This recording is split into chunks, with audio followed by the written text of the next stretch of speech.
At my birthday dinner, my brother's kid threw my purse into the pool and yelled, "Dad says you don't deserve nice things." His wife laughed so hard she cried. I just smiled and left. That night I canceled his car loan payment. At 9:05 a.m. his car was gone from the driveway. They ruined my birthday. All of them. My brother, his wife, and their little monster of a son. What was supposed to be a quiet dinner with family turned into the kind of memory you try to push so deep it feels like it happened to someone else. My name's Nicole. I live just outside of Denver in a suburb where nothing dramatic usually happens. I'm 36, divorced, raising my daughter Hannah on my own. Life isn't glamorous, but I've worked hard to keep things stable. That night I just wanted one nice evening. A quiet dinner with the people closest to me. Instead I got humiliated in public by a kid who thinks disrespect is a personality trait. We were at a restaurant I had booked over a month earlier. Outdoor seating, soft lighting, nothing flashy. Just good food and enough space for the kids to stretch their legs without knocking into other tables. My daughter sat next to me, dressed up a little, excited to try the creme brulee she'd been talking about for days. Josh and Tessa showed up late as usual. Logan came in running, shouting something about how he hated the place. No one even looked surprised. I greeted them. Tessa gave me a fake smile. Josh barely mumbled hello before sitting down and ordering a double whiskey. Logan climbed on chairs, stuck his fingers in the bread basket, and the only thing his parents said to him the entire time was, "Go play." No one said anything. My parents stared at their drinks. My cousins made small talk, eyes darting anywhere but at Logan. Everyone acted like this was normal, like it was just something we all had to accept because that's who Josh married. Then the cake came out. A simple slice with a candle in it. I didn't even ask for that, it was just something the restaurant does. Everyone gave a polite clap. I smiled, trying to move things along and keep the peace. And then Logan came up behind me, snatched my purse off the back of the chair and sprinted toward the pool. He looked right at me like he'd been waiting for this moment and shouted loud enough for the whole place to hear. "Dad says you don't deserve nice things." Then he tossed my purse into the water. Tessa started laughing so hard she had to cover her face. Josh didn't even blink. No one stopped him. No one told Logan to apologize. My parents went silent. Hannah looked at me, confused and a little scared. The rest of the table just sat there. I stood up, grabbed my phone and left. No dramatic speech. No yelling. Just walked out and took Hannah with me. I didn't pick up the phone that night. Didn't answer their messages. Let them sit in the silence. But what they didn't know, and what I didn't say, is that I've been paying Josh's rent for 2 years. $1,600 a month. Every month.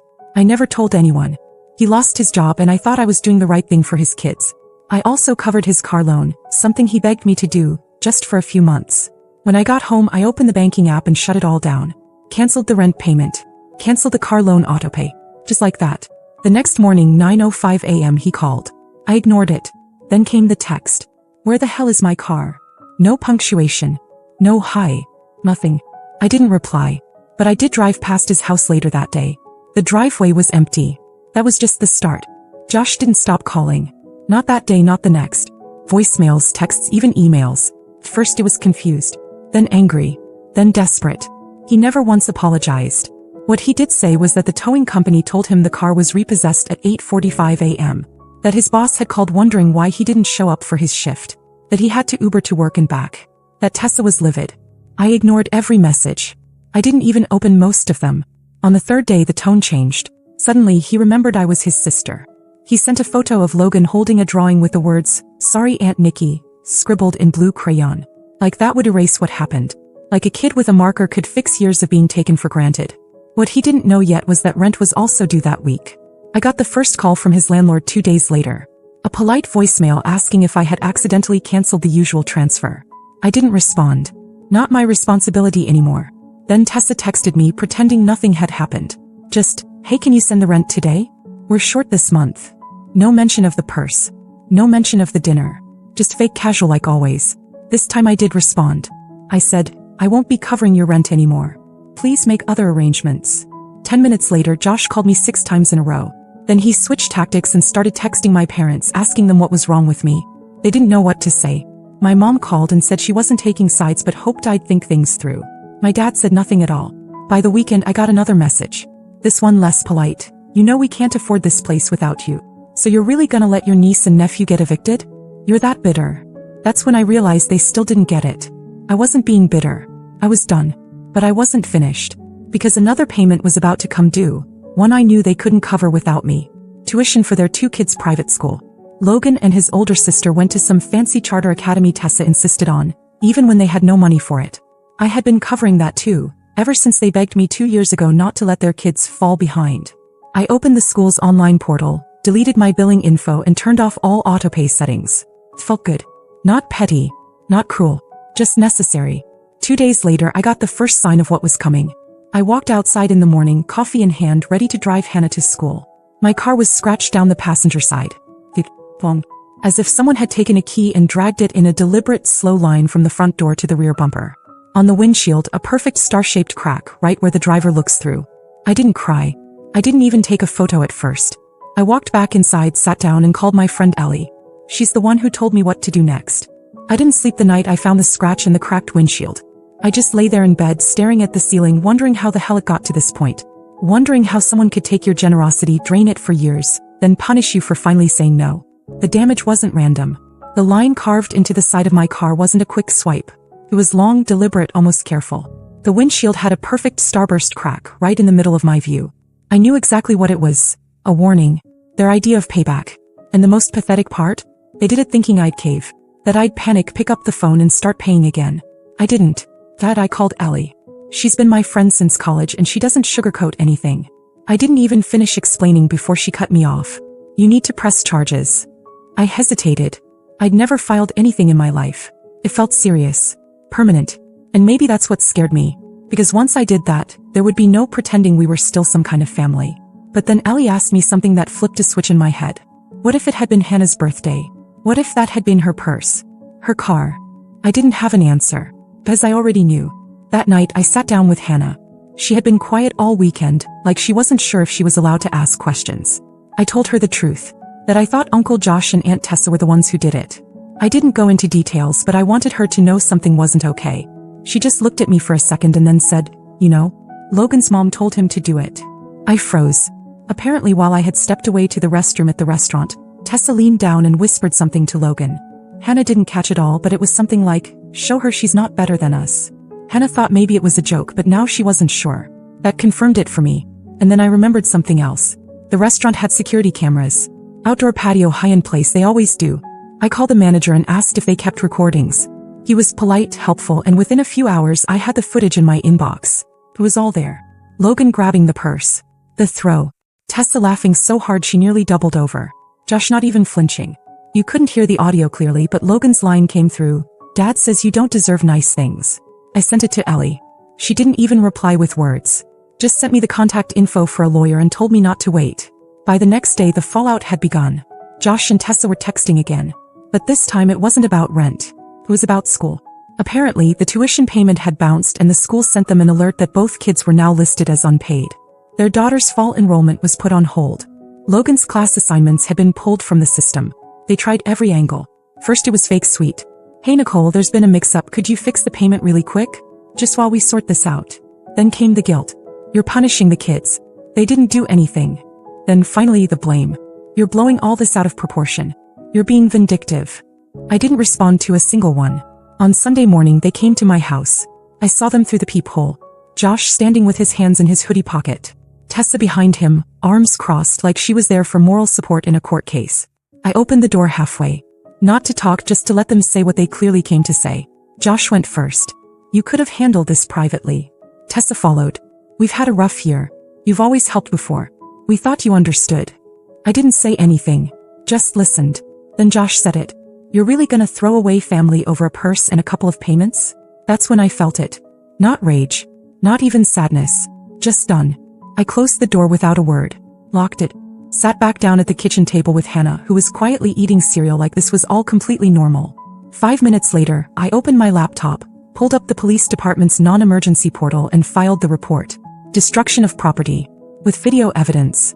The case number popped up on the screen. And just like that, it became official. Filing the report felt like crossing a line I couldn't uncross. But it also felt like standing up for myself for the first time in years. It wasn't just about the car or the purse. It was about everything they'd taken from me while pretending they were entitled to it. I submitted the footage, the photos of the car, everything. I expected a long wait. Maybe a phone call from an officer next week. Instead, I got a knock at my door that evening. It was 2 officers. 1 male, 1 female. They were calm, professional. Asked if I had a few minutes to clarify a few things from the report. I let them in. They'd already seen the footage. What they wanted now was confirmation that I believed my brother and his wife were involved directly in the vandalism. I said yes. Then they asked something that caught me off guard. Do you know anything about an incident involving a missing tablet? I stared at them. What tablet? Apparently, after the dinner, Logan had gone into the private dining area of the restaurant, where one of the servers had left their bag and taken an iPad. Security footage showed him walking in and walking out with something under his shirt. I had no idea.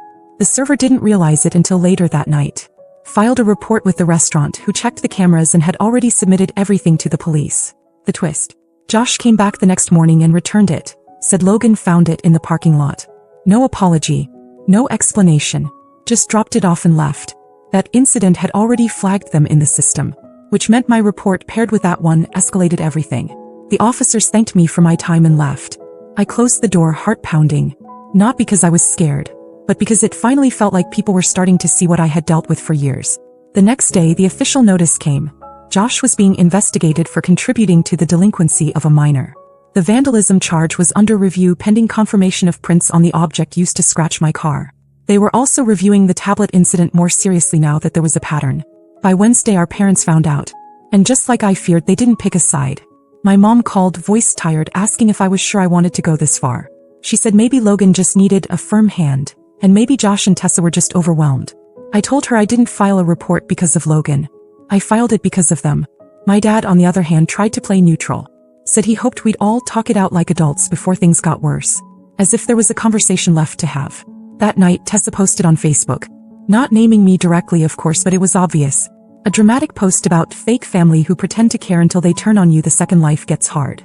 The comments filled with her friends saying things like, "You don't need that kind of negativity," and "Your kids are lucky to have such a strong mama." I didn't respond, but someone else did. Ellie. She left one comment, short and clean. "I was there. You should be careful who you lie to." It was the first time I smiled all week. But the next morning, I got a text from Hannah's school. Apparently someone had tried to call the front office pretending to be me, asking about Hannah's schedule and what time she usually gets picked up. The school didn't give them anything, but they flagged the call. Said it felt suspicious. The number didn't match anything they had on file. Just a random local number. I asked them to forward the recording. When they did, I sat at the kitchen table and played it on speaker. The voice wasn't mine. It was Tessa's. I didn't expect the school to call me. I thought the worst of it was behind us, at least for now. But when the secretary left a message saying someone had called pretending to be me, asking about Hannah's schedule and pickup routine, I felt my stomach drop. They didn't give any information away. The call was flagged and recorded, and the moment I listened to it, I froze. The voice was fake friendly, forced sweet, trying way too hard to sound like a concerned mom. But it wasn't me. It was Tessa. She didn't even bother to mask her voice that much. Just enough to make it technically deniable. But I knew her tone. Her cadence. That little breathy lilt she always used when she was pretending to be polite. That was it. That was the line. I could handle being insulted. I could handle financial betrayal. I could even handle a keyed car and a cracked windshield. But trying to interfere with my daughter's school life, her safety? That changed everything. I called Ellie first. She didn't hesitate. She told me to report it now. Not in the morning, not when I felt more calm. No. The detective handling my case picked up right away. I forwarded the voicemail and explained the context. Within an hour, I had an emergency restraining order filed. Tessa was legally prohibited from contacting me, Hannah, or even coming within 200 feet of Hannah's school. Attempted impersonation, harassment, and malicious intent involving a minor. It was serious, and it should have ended there. But of course it didn't. Josh showed up at my house the next day. No warning, no message, just stood outside the door like everything was fine. He didn't bring Logan. He didn't bring Tessa. Not angry. Not desperate. Just like a man who had lost control of his own mess and was now trying to dig through the rubble for anything familiar. I opened the door enough to step outside. I didn't want him in my home. Not anymore. He looked me in the eye and said things had gotten out of hand. That their landlord had started eviction paperwork. That both kids were officially pulled from school. That Tessa was not doing well. And that he just wanted things to go back to how they used to be. I told him to stop. I reminded him of how things used to be. How I paid for his rent when he couldn't. His car loan when he didn't. Tuition when he ignored deadlines. I reminded him of how his wife laughed when his son publicly humiliated me on my birthday, and how he didn't say a word. And then he said it. She just wanted you to feel what it's like when someone takes something from you. I didn't say anything for a second. I just looked at him. That's when I knew there was no saving this. There was no family meeting, no heart-to-heart, no apology coming. He genuinely thought they were the victims. that I had pulled support unfairly, that my boundaries were cruelty, not survival. I told him to leave and never come back. Not even for a second. I gave him 5 seconds to walk off the porch before I called the police. He turned and left. No fight. No goodbye. That evening I took Hannah for ice cream. I needed to breathe. I needed something normal. She was quiet at first, eating her cones slowly, glancing around the shop like her brain was somewhere else. After a few minutes she asked softly, "Are we ever going to see them again?" I looked at her and shook my head. I didn't even need to say it. She already knew. The next morning the detective called. They had gotten something back from forensics. The scratches on my car had been made with a house key, the kind typically used for front doors. And the prints lifted from the area around the gas cap matched one person exactly. Tessa. They were filing charges. Destruction of property. Harassment. Unlawful impersonation. A warrant was being processed. And just like that, my silence stopped being grace. It became evidence. The day the warrant went active, I got a call from my mom. She didn't ask how I was. She asked if it was true. If Tessa was about to be arrested. If I had really gone that far. I told her it wasn't going far. It was going forward. She sighed. That long, disappointed kind of sigh that mothers think still has power over you when you're 36. She said she didn't want to take sides. That this whole thing had gone too far. That maybe there was a better way to settle things privately. I asked her what part of this she thought was private. The part where they used my daughter's name to fish for her school schedule? The scratched car? The purse in the pool? She didn't answer. I didn't call my dad. I knew what he'd say. That family's complicated. That forgiveness is important. That time would heal it. It was almost worse that neither of them outright took their side.